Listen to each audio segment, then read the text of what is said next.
I am a terrible introvert.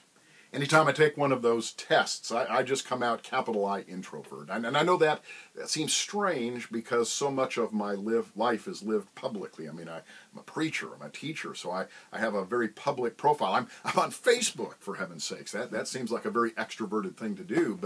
But in my head and in my heart, I'm a hermit. It is easy for me to spend long stretches of my life in a kind of solitary existence, very comfortable being alone. And I know that has its dangers.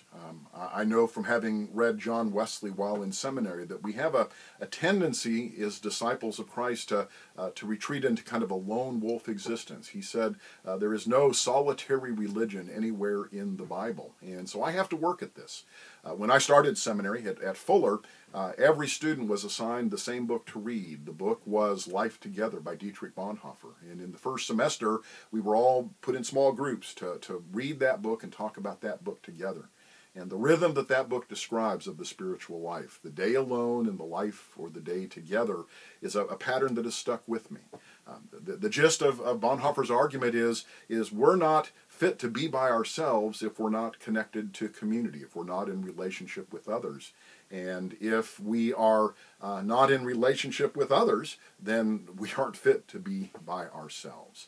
And so the assignment of the spiritual life is always to be comfortable in a solitary existence, but for that solitary relationship with Christ to work its way out into expressions of community. Years ago, when I was being pretty lone wolfish in my spiritual life, I deliberately sought out a spiritual friend. Today I would call it a spiritual director, but back then I was just looking for someone that I could be spiritually honest with.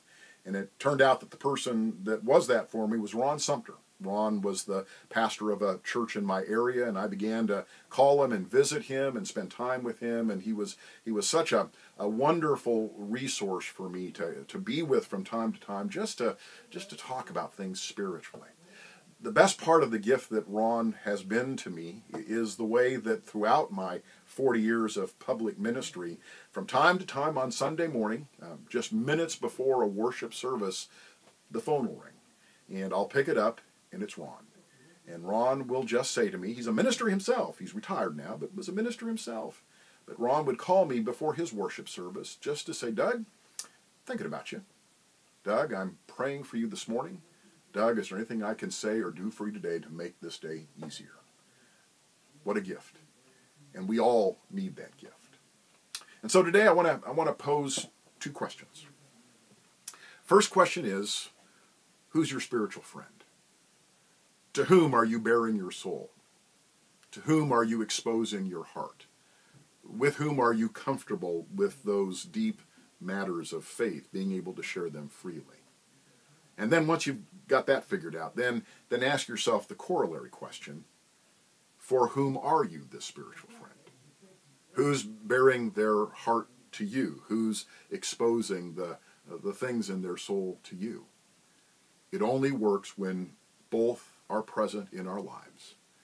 A day spent alone and a day spent together is the life that we have in Christ.